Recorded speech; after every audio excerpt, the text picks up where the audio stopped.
אי שם בארץ למנצ'ה, מקום שאותו לא רוצה להזכיר. לא מזמן שהתגורר אציל אחד מהמחזיקין חנית בן אדן, עלה סוס רזה וכלב ציד זריז. מזונותיו סיר ובתבשיל בקר יתר על כבש, סלט עם בשר רוב הלילות, צרה ויגון ביום מנוחתו. Don Quijote de la Mancha.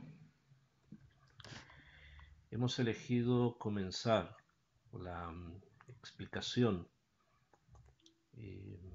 cabalística del libro a partir de su versión hebrea, porque consideramos que la relación que existe entre el libro y los conceptos más profundos del misticismo hebreo van a ir siendo cada vez más evidente a la medida en que vayamos avanzando en su lectura. El libro comprende dos partes. La primera parte fue la primera publicada por Cervantes y la segunda parte de Don Quijote fue publicada como una especie de defensa en contra de un Quijote apócrifo, no tan apócrifo, era de un tal Avellaneda que salió como para terminar su obra, o sea que después de haber salido la primera parte, otra persona quiso escribir el término de Don Quijote y eso llevó a Cervantes a tener que escribir la segunda parte para terminar la historia de la manera que él pretendía terminarla. Este tema también va a ser analizado posteriormente. La primera parte de Don Quijote comprende 52 capítulos. 52 es la gematria de la palabra Ben, que significa hijo. Y el número obviamente no está escogido al azar. Tampoco los nombres, la geografía, los hechos, los acontecimientos están escogidos al azar. Esta primera parte, en su primer capítulo, que el primer capítulo es como una especie de centro del cual van a florecer después el resto de las historias, por lo tanto es de sumo interés analizar el primer capítulo en todos sus detalles, porque nos va a trazar una perspectiva para el resto de la historia. El primer capítulo se divide, o lo hemos dividido, en 9 secciones. La primera sección la hemos denominado El hombre y la tierra, y comienza de la siguiente forma. En esta primera sección hay como una pequeña introducción que es el coteret, es el encabezado del capítulo, que en sí también contiene muchos puntos que es necesario aclarar. Dice así en la versión española, capítulo primero, que trata de la condición y ejercicio del famoso hidalgo Don Quijote de la Mancha. En el orden que los conceptos van a ir apareciendo, los vamos a tratar de ir analizando. Número 1 habla aquí de un hidalgo. Lo denomina el famoso hidalgo, del cual queremos conocer dos cosas, su condición y su ejercicio.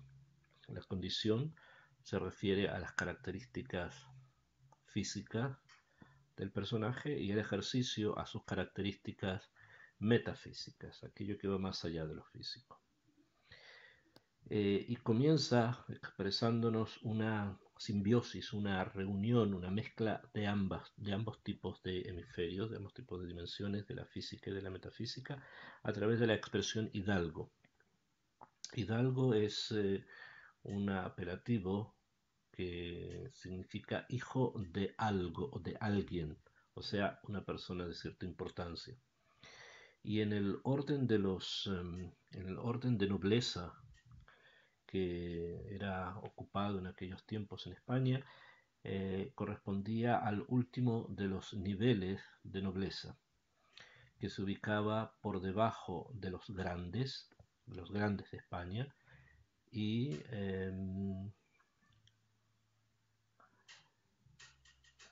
y también después de los caballeros. O sea, estaban los caballeros, estaban los grandes y estaban los hidalgos.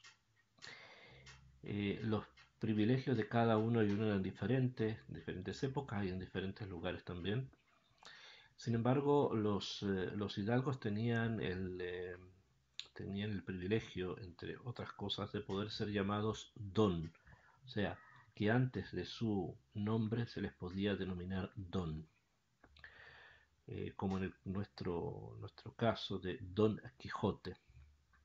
La palabra don viene del latín dominus, que significa señor, y es un apelativo, la palabra señor, propio de textos un poco más profundos que simplemente los libros de historia y las listas de títulos de nobleza. La palabra señor siempre se utilizaba para expresar a una persona que tenía algún cierto conocimiento sobre ciertas cosas. Señor significa el senex, el senescal de los grupos esotéricos. Y también en nuestro caso, el hecho de que Don Quijote tenga ese apelativo, Cervantes lo haya denominado así, es porque nos quiere indicar que estamos frente a alguien que contiene, mantiene y protege un secreto, como todo senescal es considerado. Esta palabra está muy relacionada con la palabra mor o mar, que aparece en el Talmud, haciendo referencia siempre a alguno de los sabios conocidos como tanaitas, que a ellos se les denominaba mor cuando no se mencionaba su nombre, sino simplemente como el Señor. Después, después de este primer punto, que estamos frente, como dije, a un senescal, a un anciano que guarda ciertos secretos, que contiene cierta sabiduría, y de allí su denominación como Señor Don Quijote. La palabra Quijote, según muchos de los comentaristas al libro, y en esto al parecer es el kibún que se debe pensar y se debe tomar en cuenta, comprende la reunión de dos conceptos, de dos términos que son conceptos. Primero, la primera parte correspondería al nombre de su familia, Quij, como está escrito más adelante, casi al final de la segunda parte del libro, va a aparecer el nombre completo del personaje, a quien Cervantes va a llamar Don Alonso Quijana. Entonces, la primera parte de su apellido es Quij, y a esta primera parte agrega una segunda, que es la terminación ote, Quij-ote. Ahora, la terminación ote es una terminación conocida y en especial entre los caballeros andantes, porque se la asocia inmediatamente con el nombre y el caballero Lanzarote. Lanzarote es el famoso caballero Sir Lancelot du Lac, muy conocido dentro del ciclo artúrico, y la forma de denominarlo en España era Lanzarote. Entonces, de Quij más Ote tenemos Quijote. Ahora, obviamente la relación con Sir Lancelot tampoco es una cosa simple, ni es una cosa fortuita, ni es algo que Cervantes haya hecho de una manera gratuita. Lanzarote, Sir Lancelot, dentro del ciclo artúrico, es la persona que, pudiendo y teniendo todas las cualidades como para poder alcanzar el encontrar el grial, y por lo tanto sentarse en el asiento peligroso, en el asiento especial donde solamente puede sentarse el caballero puro. Sin embargo, debido a sus faltas, a sus pecados y especialmente a sus debilidades materiales, no logró alcanzar el grial y tampoco logró poderse sentar en el asiento peligroso y ser parte de especial, digamos, de esa cofradía que fue la mesa del rey Arturo, la tabla redonda. Sin embargo, su hijo, el caballero Galahad, el hijo de Sir Lancelot, que tuvo con una muchacha que él rescata de un castillo donde estaba prisionera por un malvado, con la que tiene un hijo que se llamó Galahad, caballero Galahad. Galahad es un nombre de origen hebreo muy obvio, ¿no? Gal-ad, la columna eterna. Él sí logra alcanzar el grial, con lo que el grial signifique, lo que esto nos indique, son muchos los comentarios y también de esto será necesario hablar. Y él sí logra alcanzar el grial y por lo tanto sentarse en el asiento peligroso y llegar a ese Mahamad especial porque fue el único caballero puro.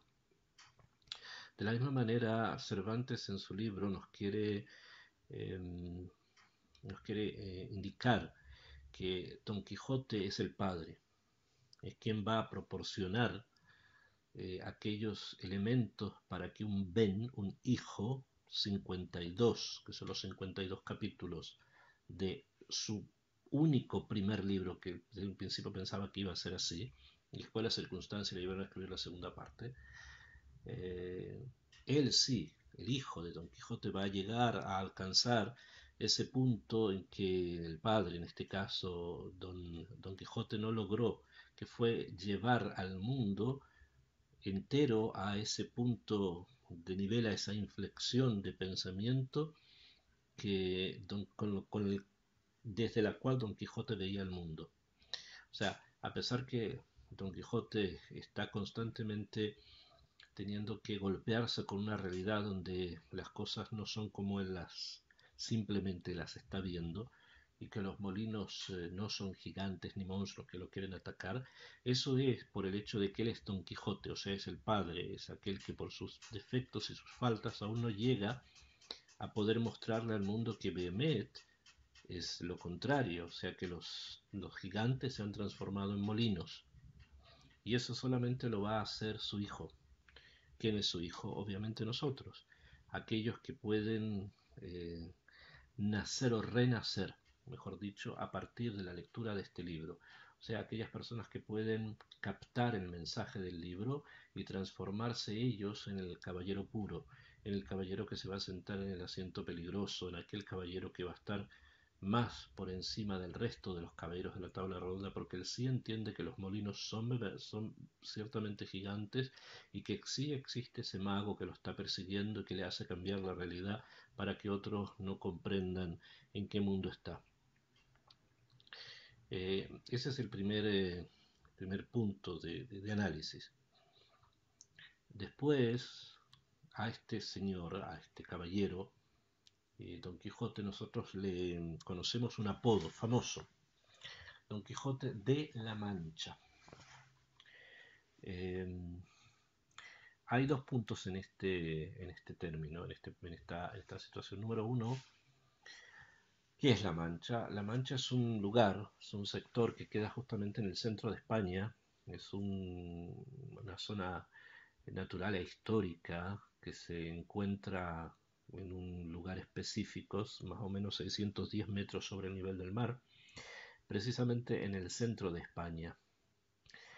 Eh, Comprende muchas comarcas, campos, diferentes nombres geográficos que se van interlazando, que se van comunicando unos con otros, donde va a jugar un papel principal el campo de Montiel.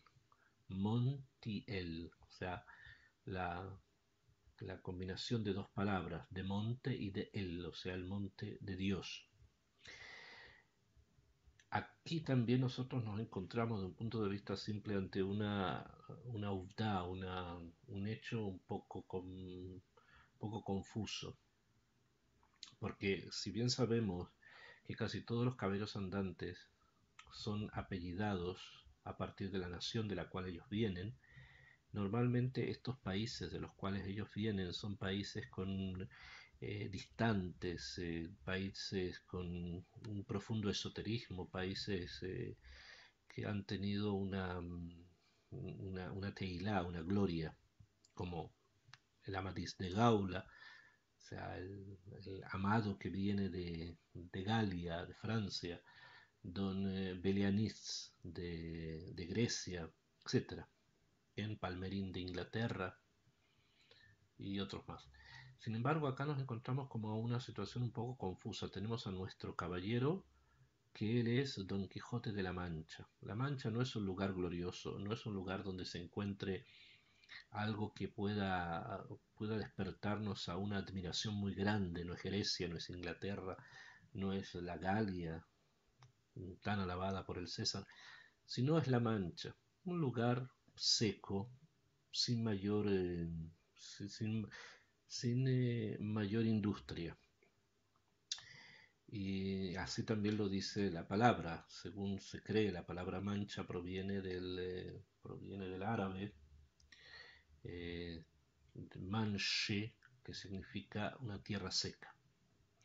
Por lo tanto, es como algo jocoso y Cervantes utiliza lo jocoso, lo gracioso, justamente para ocultar las cosas más profundas que él desea transmitir. Y por lo tanto, además, si vamos a pensar que hay algo que Misteter, algo que se oculta detrás del apelativo La Mancha, eh, tenemos que analizar lo que significa también a nivel simple en castellano, mancha. Mancha es una suciedad. Entonces, como que estamos diciendo que este señor, el señor Don Quijote, proviene de algo que está manchado, que puede ser su pasado, puede ser el pasado de su familia, que tienen una mancha en su familia, y esto solamente puede referirse a que no son puros. Y la diferencia en la España de la época entre puros e impuros hacía obviamente referencia a que los impuros tenían antepasados judíos. Y por lo tanto es muy evidente que lo que nos quiere enseñar acá Cervantes es que su personaje es alguien que desciende de aquellos que fueron obligados a bautizarse, convertirse en cristianos en alguna época en el pasado y que esa mancha de haber sido judíos permanece en la familia de don Alonso. Esto es un pensamiento bastante simple y bastante comentado. Sin embargo, hay otro punto más en este hecho de apellidarse, de llevar junto a su nombre el nombre de la patria. La tierra de la cual venían los caballeros andantes y que acostumbraban a apellidarse, que provenientes de allí, era porque esa tierra simboliza el axis mundi, o sea, simboliza el eje del mundo para este caballero. Y por lo tanto, tomaba un lugar central en la comprensión justamente de la función y del objetivo que los caballeros andantes tenían dentro del universo. Según como vemos en diferentes momentos y autores y personajes que forman todo este universo de los caballeros andantes, el recuerdo de la patria es el recuerdo de aquello que los ha parido y por lo tanto que les ha entregado todas aquellas características normalmente físicas y todas las virtudes eh, augustas que van a tener que tratar de enseñar, de instruir dentro del mundo que les toca vivir en sus diferentes aventuras. Y esto debido a que el eje del mundo, el axis mundi, siempre indica o siempre señala un lugar en el cual eh, convergen, discuten y combaten los contrarios. lo bueno contra lo malo, la sabiduría contra la ignorancia, la ética contra la vileza, la ruindad, etc. Y en el caso nuestro, de nuestro caballero, siendo él una persona podríamos denominar de la baja nobleza española de la época, siendo un hidalgo, no obstante se va a transformar en un caballero andante, probablemente el más famoso que jamás haya existido en la historia del mundo. Una imagen que al parecer proviene del pasado, en su época, la época en que fue escrito este libro, y el libro es cronológicamente contemporáneo a sí mismo. Ya no existían caballeros andantes, por lo tanto es un debut, una imagen del pasado. Un hombre que no tiene lugar, un hombre que no tiene tiempo.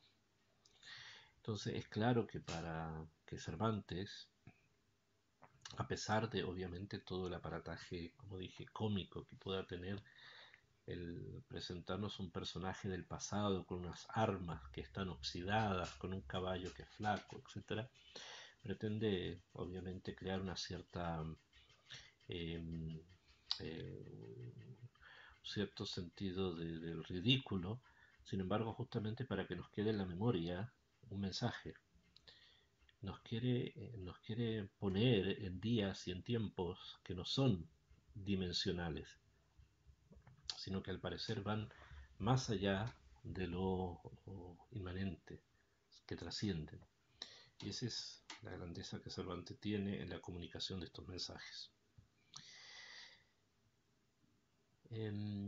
Después de ver el título en sus partes estas del hidalgo, en el nombre del caballero, en ser el padre de aquel que va a poder alcanzar lo que se necesite, y el lugar donde viene siendo el eje del mundo, ingresamos de lleno en el capítulo.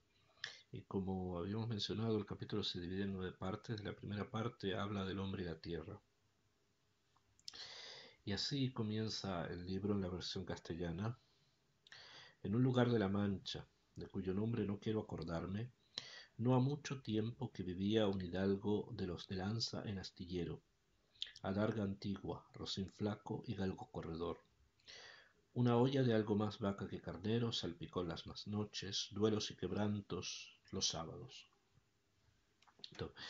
En la descripción, por lo menos hasta el punto de la comida del caballero, tenemos diferentes estaciones. Primero, hay aquí un juego muy confuso en que Cervantes nos quiere introducir. Él dice, en un lugar de la Mancha de cuyo nombre no quiero acordarme.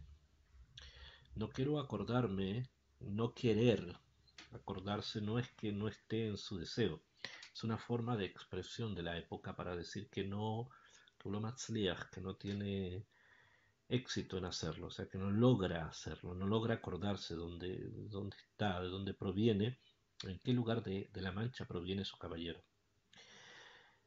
Esta falta de claridad en en el origen del caballero es muy sospechosa, debido a que normalmente en los libros de caballería los caballeros eran muy, muy, eran muy puntillosos, por ponerlo de esa manera, muy cuidadosos en decir exactamente de qué lugar venían, cómo habían llegado, cómo nacían sus padres, su familia, etc.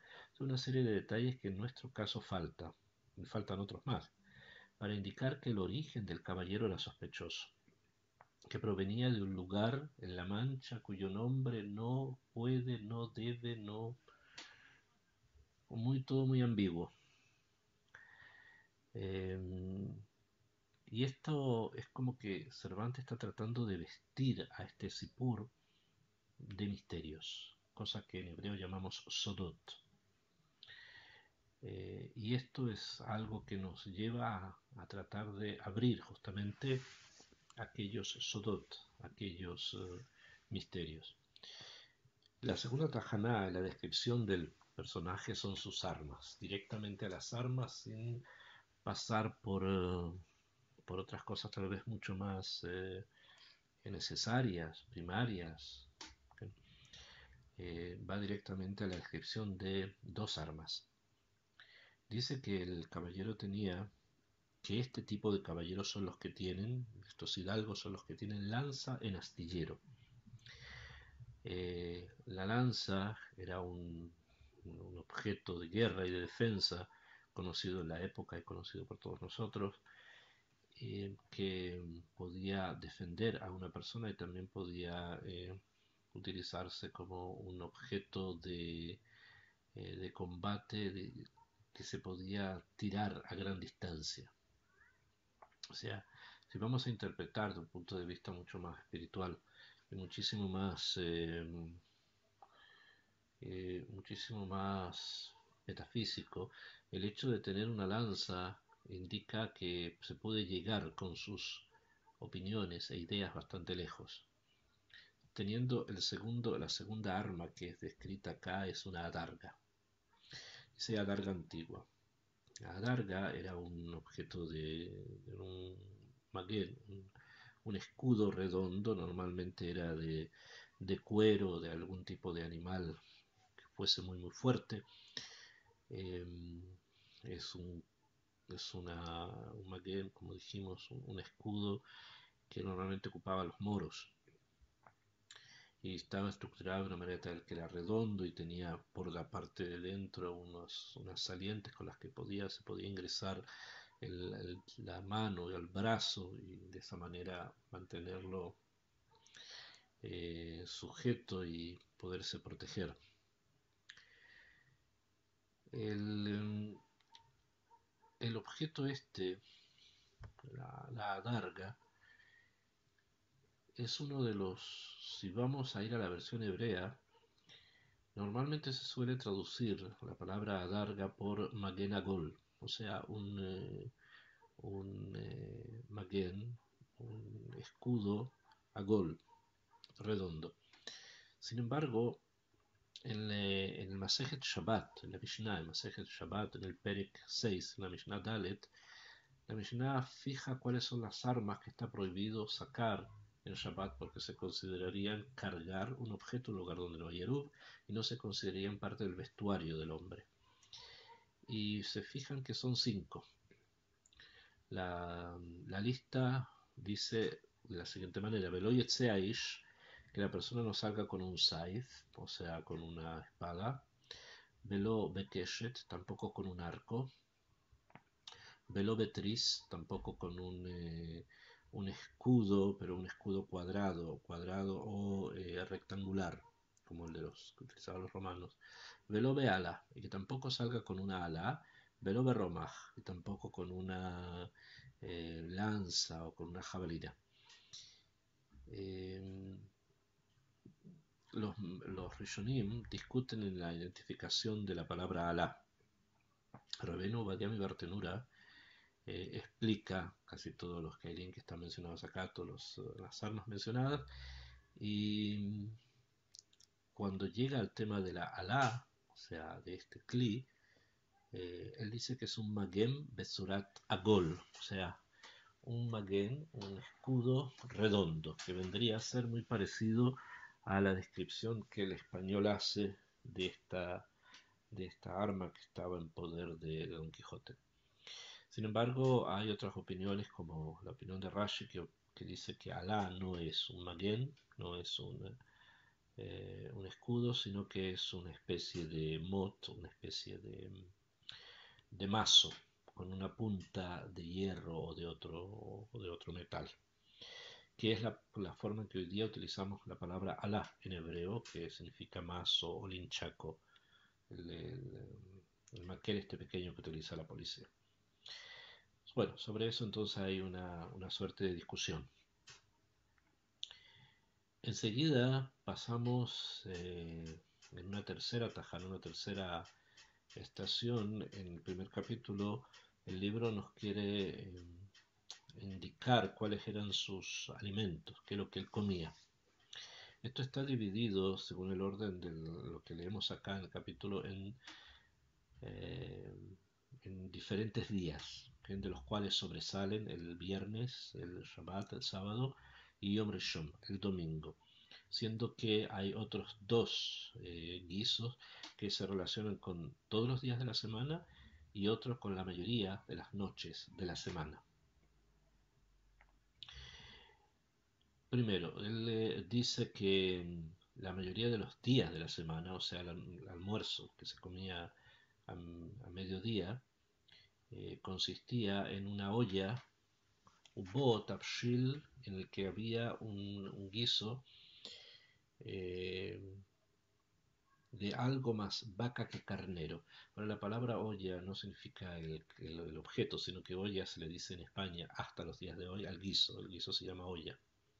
Entonces era un guiso en el que había más vaca que carnero. Al parecer la carne de vaca era mucho más barata que la de carnero y él no tenía la posibilidad de poder sustentarse de una manera tan amplia. Entonces a veces eran cosas que tenía que economizar.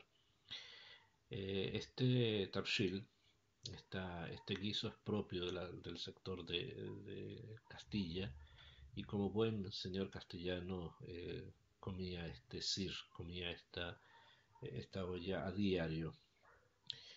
Por las noches, probablemente casi todos los días de la semana, salpicón. Salpicón eran los restos de la carne normalmente, o de las carnes que se habían consumido durante la mañana o días anteriores, que se revolvían con verduras y se aliñaban. Ya sea caliente, ya sea frío, diferentes lugares con diferentes formas de elaboración. Y aquí pasamos al gran misterio de sus comidas, que eran los duelos y quebrantos, que precisamente él comía los sábados. Mucho se ha hablado y se ha tratado de identificar a los duelos y quebrantos de diferentes formas, de diferentes situaciones. Creemos aquí que la referencia está hecha no necesariamente a un guiso, sino está más bien referido a un día de la semana en que ese día de la semana hay algo especial que se identifica con duelos y quebrantos. Akshab, la expresión duelos y quebrantos traduce al hebreo las palabras Tzara Veyagón, como se encuentran en un pasuk de Teirín, un pasuk del libro de los Salmos, y que estas dos palabras, Tzara Veyagón, han sido ingresadas en la parte que se dice en Shabbat, en la bendición después de la comida. La bendición después de la comida tiene una serie de bendiciones, una serie de brajot. En la tercera de ellas, la última de las que son de Oraita, se agrega en Shabbat Retzel Hahalitzenu, algo especial debido al Shabbat, y allí se agrega que a pesar de que hemos podido estar con Sarabe y Agón, con duelos y quebrantos, el Shabbat lo hemos cumplido y guardado como corresponde. La alusión a los duelos y quebrantos como parte de un rezo después de haber consumido pan el día de Shabbat es algo que ha pasado por completo desapercibido delante de los investigadores y delante de los literatos, pero al parecer tiene una relación bastante, bastante profunda con todo lo que es Don Quijote y con todo lo que lo rodea. Eh, los demás días, los viernes comía lentejas y los domingos un palomino de añadidura, o sea, un pequeño palomo con alguna otra cosa que lo acompañase. Y en esto él gastaba las tres partes de su hacienda. O sea, en esta comida, simplemente en comida, y esta comida es donde él de las partes de su hacienda gastaba las tres cuartas partes, precisamente en esta comida. Eh, el resto de ella, o sea, el resto de su hacienda, concluían un sayo de velarte, que son sus vestimentas, calzas de velludo para las fiestas, con sus pantuflos de lo mismo, y los días de entre semanas se honraba con su vellorí de lo más fino. Pasaremos a explicar la Tajaná con respecto a las vestimentas, donde sobresale obviamente Sayo de Belarte, que corresponde a algo parecido, muy parecido al Ketonet Pasim Shchorá que vestía Yosef Tzadik en la próxima grabación.